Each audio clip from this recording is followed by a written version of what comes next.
नमस्कार दोस्तों, फिर से स्वागत है आपका आपके ही चैनल, आपके ही यूट्यूब परिवार में। आज वापस बड़ी इलायची के ऊपर ही चर्चा करेंगे, लेकिन स्थिरता के ऊपर जो है बड़ी इलायची कंटिन्यू चल रही है। ये स्थिरता ही जो है थोड़ी-सी किंतु-परंतु जो है हमेशा मार्केट के अंदर जो है पैदा करती है उल्टे-पुल्टे मतलब विचार। जैसे आपके दिमाग में विचार आ रहा होगा कि भई इतने टाइम से स्थिर है, तो आगे क्या होने वाला है? तो इन्हीं सभी चीज़ों के ऊपर चर्चा करेंगे दोस्तों, लेकिन चैनल पर नए हैं तो वीडियो को लाइक और चैनल को सब्सक्राइब ज़रूर कर लीजिएगा। लगता हो शेयर के लायक है तो शेयर करना बिल्कुल भी मत भूलिएगा।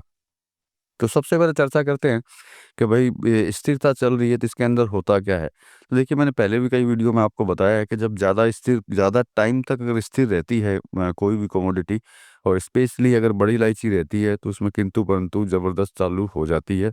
क्योंकि स्थिरता का मतलब ये हो गया कि बाज़ार में जो है सेल डाउन है, इसकी वजह से जो है किसी तरह का कोई मूवमेंट जो है अपने को इसके अंदर दिखाई नहीं दे रहा है।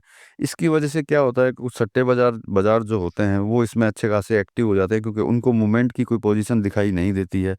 तब इसके अंदर गिरावट की कोशिश जारी की जाती है। क्योंकि देखिए, इस कागज़ में काम करने वालों की कमाई इसी तरीके से ही होती है, अगर ये गिरेगी और फिर बढ़ेगी, फिर जब नीचे की साइड खींचेंगे इसको, क्योंकि उनके पास सबसे बड़ी चीज़ है कि किसी तरह का कोई भाव नहीं होता है, उन जो भाव होते हैं वो उनके खुद के ही होते हैं। इसी वजह से गिरावट के चांस जो है हमेशा बने रहते हैं।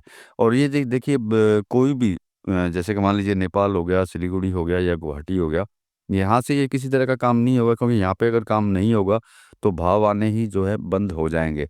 मतलब भाव आने बंद हो गए तो मतलब कि इस साइड से भाव आने बंद हो गए तो स्थिरता उस एरिया के अंदर चालू हो जाती है, जिन एरियो में कागज़ का काम जो है ज़्यादा होता है। तो मतलब जहाँ कागज़ का काम होता है वहाँ तेज़ी-मंदी अपने हिसाब से जो है चालू हो जाती है। अगर इधर इस साइड से अगर भाव आते रहते हैं, तो वो अपने हिसाब से नहीं कर पाते। और बाज़ार अगर चलता रहता है तब भी जो है नेचुरल मार्केट जो है चलता रहता है, तो उससे उससे जो है आपको किंतु-परंतु नहीं होती है। लेकिन स्थिरता के अंदर ये किंतु-परंतु हमेशा चलती रहती है। मैं ये नहीं बोलता कि इसके अंदर गिरावट है, गिरावट किसी तरह की नहीं है। लाने की कोशिश जो है हमेशा इसके अंदर की जा सकती है, क्योंकि स्थिरता के अंदर ही ये कोशिश ज़्यादा जारी रखी जाती है, और स्थिरता के अंदर ही है जो बाज़ारों के अंदर जो है इसको गिराने की कोशिश की जाती है। और प्रेज़ेंट टाइम में ऐसा लग भी रहा है कि बहुत व्यापारीगण जो हैं, जो शायद जिनको माल ज़्यादा चाहिए हो, सस्ते में चाहिए हो, तो वो निश्चित बात है किसी न किसी तरीके से जो है इसको गिराने की कोशिश जो है कंटिन्यू इसके अंदर करेंगे। क्योंकि देखिए, मैंने आपको बोला था कि छोटे व्यापारियों के पास में प्रेज़ेंट टाइम में माल है, और छोटा व्यापारी जिस हिसाब से माल खरीद के रखता है, उसी तरीके से जो है वो बेचना भी चाहता है उन्हीं भावों के अंदर। जैसे तेज़ी में अगर खरीदा है तो तेज़ी में ही बेचना चाहता है। और इस बार जो है अगर छोटा व्यापारी अगर डरेगा नहीं, तो इसका मतलब कि वो माल बेचेगा नहीं। और डराने के तरीके एक ही होते हैं कि सिर्फ़ ये अफ़वाह फैलाई जाए कि बाज़ार में जो है ज़बरदस्त गिरावट है, आगे तेज़ी हो ही नहीं सकती है, माल है बहुत ज़्यादा।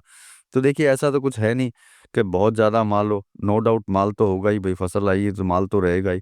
लेकिन उतनी फसल आने के बाद में भी बाज़ारों में जो है उतना माल नहीं पहुँचा है जितना पहुँचना चाहिए था, क्योंकि इस बार जो है, जो मैंने बोला कि छोटे व्यापारी जो है हम जो छोटे व्यापारियों ने जो है तेज़ी के अंदर जो है माल खरीद के रखा हुआ है। अब ऑप्शन एक ही बचता है कि उन छोटे व्यापारियों से माल कैसे निकाला जाए। तो उसका तरीका एक ही होता है, वो सबसे बड़ा तरीका ये होता है कि ये रूमर फैला दिया जाए कि भैया अब तो बड़ी इलायची गई। मतलब कि बड़ी इलायची में अब किसी तरह की तेज़ी इसके अंदर नहीं है, और वो डर जाएँ। हो सकता है ये भी बाज़ारों में खबरें आनी चालू हो जाएँ कि भैया छोटे व्यापारी डर करके जो है माल बेचना चालू कर दिए हैं। तो देखिए, ऐसा कुछ भी नहीं है, छोटे व्यापारी जो हैं किसी तरह का माल जो है प्रेज़ेंट टाइम में नहीं बेच रहे हैं, वो भी जो है इंतज़ार कर रहे हैं। लेकिन रूमर फैल सकता है इस तरह की मतलब बातें फैल सकती हैं कि भाई छोटा व्यापारी जो है फटाफट निकलना चालू हो चुका है, और वो फटाफट जो है माल निकाल रहा है। और अराइवल की अगर बात करते हैं तो ज़बरदस्त अराइवल हो चुकी है। तो देखिए, जब पीक सीज़न था तब भी जो है इतना ज़बरदस्त अराइवल नहीं था। तो जो अभी जब प्रेज़ेंट टाइम में जब स्थिरता चल रही है, तो इस समय पे जो है इतना अराइवल नहीं होगा जितना आप लोगों को बताया जाएगा। नो डाउट कई लोग ऐसा भी बोलेंगे कि नहीं, नहीं, मोटा-मोटी सब जो है छोटे व्यापारी हैं उन्होंने सस्ते में माल बेच दिया है। तो देखिए, प्रेज़ेंट टाइम में इस समय तक तो किसी तरह की कोई ऐसी खबर नहीं है कि भैया छोटे व्यापारियों ने जो है माल जो है सस्ते के अंदर बेच दिया है। और देखिए, मुझे लगता भी नहीं है कि छोटा व्यापारी जो है इतने सस्ते के अंदर माल बेचेगा। अब जैसे गुवाहाटी की अगर बात करते हैं तो यहाँ भाव नहीं है, इसका मतलब कि यहाँ काम नहीं है। सिलीगुड़ी में भाव नहीं है, इसका मतलब काम नहीं है। क्योंकि किसी तरह का कोई मेजर मूवमेंट जो है बाज़ारों में कहीं पे भी दिखाई नहीं देता, चाहे वो सिलीगुड़ी, गुवाहाटी हो, दिल्ली हो, कहीं पे भी। इसमें मूवमेंट आपको वहीं दिखाई देगा जहाँ कागज़ों में जो है ज़्यादा ज़्यादा जो है कागज़ों के अंदर जो है काम होता है। अब कुछ जगह ऐसी भी है जिनके लिए कुछ कमेंट आए थे, मेरे को याद आ गया बात करते-करते, कि जिन्होंने लिखा था, मंडी का नाम नहीं लूँगा, लेकिन एक कुछ मंडी ऐसी हैं जहाँ पे भाव नहीं गिर रहा है। तो देखिए, उनको ये जवाब देना चाहूँगा कि वहाँ का भाव इसलिए नहीं गिर रहा है कि उनके पास में माल नहीं है। अगर उनके पास माल होता, तो कब का ही गिरा देते, कब का ही नीचे ले आते। क्योंकि प्रॉब्लम ये है कि मैक्सिमम काम वहाँ का जब कागज़ों का होता है, तो कागज़ों के काम के अंदर अगर वो ज़्यादा डाउन करेंगे, तो फिज़िकल लेने वाले भी हैं भैया बिज़नेसमैन, जो भैया के नकदी पेमेंट फेंक कर के भी जो है माल खरीद सकते हैं। इसका मतलब ये हुआ कि अगर उन मंडियों में अगर ज़्यादा भाव गिरते हैं, तो लोग फिज़िकल में माल खरीदने के लिए आ जाएँगे। लेकिन उन मंडियों में फिज़िकल माल इतना नहीं है, सिर्फ़ कागज़ों में जो है कारोबार वहाँ पे हो रहा है। इसीलिए जो है उन मंडियों के अंदर आपको थोड़ी तेज़ी और थोड़ी मंदी, थोड़ी तेज़ी, थोड़ी मंदी, थोड़ी तेज़ी और थोड़ी मंदी जो है आपको नज़र आती है। क्योंकि इस तरीके से उनका मार्केट जो है चलता रहेगा और उनको लगेगा कि हाँ, भई बाज़ार चल रहा है, कोई दिक्कत नहीं है, बिक्री-बट्टा सब हो रहा है। इसीलिए कभी 10-20 रुपया नीचे हो जाती है, कभी 10-20 रुपया ऊपर हो जाती है। क्योंकि उनको माल कागज़ों में बेचना है, फिज़िकल माल उनके पास नहीं है। इसी वजह से जो है वहाँ पे जो है करेक्शन या मंदी जो है नहीं आ रही है। और मार्केट की बात करें तो देखिए, आपको भी पता रहता है कि बाज़ार में जो है बिक्री है या फिर नहीं है। तो प्रेज़ेंट टाइम की सिचुएशन हम लोग देखते हैं, तो किसी तरह की कोई ज़बरदस्त बिक्री नहीं है, लेकिन मूवमेंट उन्हीं मार्केट में रहेगा जहाँ पे कागज़ों में जो है ज़्यादा माल बिकता है। तो मतलब उस कमेंट का जवाब तो मैंने जिन्होंने भी किया था उनको दे दिया, कि वो बोल रहे थे कि भैया एक जगह है जहाँ पे जो है रेट नहीं गिर रहा है, इसका कारण क्या है? तो कारण आपको पता चल ही गया होगा, क्योंकि माल उनके पास नहीं है, इसी वजह से जो है गिरा नहीं सकते ज़्यादा। ज़्यादा गिराने से जब होगा क्या, कि लोग उनके पास पहुँच कर के माल खरीदने की बात करेंगे कि भैया तूने तेरी रेट बहुत ज़्यादा गिर चुकी है, आपके मार्केट की या आपकी। तो वो बोलेंगे भैया ले पकड़ पैसा और दे माल। तो माल देने के लिए उनके पास में जो है कुछ भी नहीं है। सिर्फ़ कागज़ों के अंदर अगर आप बोलेंगे तो आपको इंस्टेंट वहाँ माल मिल जाएगा।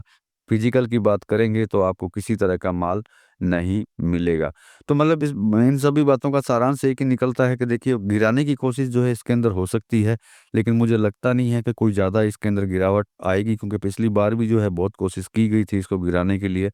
पिछली बार भी ये नहीं गिरी थी, तो इस बार भी चांस नहीं है। लेकिन स्थिरता है तो उनको मौका मिलता है, स्थिरता के अंदर ज़बरदस्त मौका मिलता है कि वो जैसे भी करके जो है इसकी रेटों को जो है गिराए, और जितने भी छोटे व्यापारी हैं वो डर कर के जो है सारा का सारा माल निकाले। यही मोटिव जो है उनका रहता है। देखिए, ये विचार आपका रहता है, मैं जो मेरे पास जो इन्फॉर्मेशंस होती हैं, जो जानकारियाँ मैं इकट्ठी करता हूँ, वो मैं आप तक पहुँचाता हूँ, जिससे कि ऐसा ना हो कि उनकी वो लोग जो घबराहट फैलाना चाहते हैं या फैला रहे हैं, उन घबराहट के अंदर आकर के आप भी कोई ऐसा कदम उठा लें जिससे आपको नुकसान का जो है सामना करना पड़ जाए। इसीलिए इस चीज़ को ध्यान में रखते हुए चलिए कि स्थिरता है, लेकिन कमज़ोरी नहीं है। नो डाउट बहुत सारे मैसेज आपको मिलेंगे जिसमें हो सकता है बोला जाए कि छोटे व्यापारी माल छोड़ रहे हैं या फिर बेच रहे हैं, वो परेशान हो चुके हैं, अब इसमें किसी तरह की कोई तेज़ी इसमें बची नहीं है। तो उन चीज़ों को ध्यान रखिए, अपनी रणनीति बना कर के चलिए कि अगर आपको तेज़ी मिल रही हो, जो हमेशा हर वीडियो में आपको बोलता हूँ, कि प्रॉफ़िट बुकिंग करते हुए साथ में चलते रहिए, जिससे कि आपको इस तरह की सिचुएशन भी अगर पैदा होती है, तो आपको किसी तरह की कोई टेंशन किंतु परंतु ना हो। तो चलिए दोस्तों, मिलेंगे अगली वीडियो में अगली जानकारी के साथ में, तब तक के लिए धन्यवाद।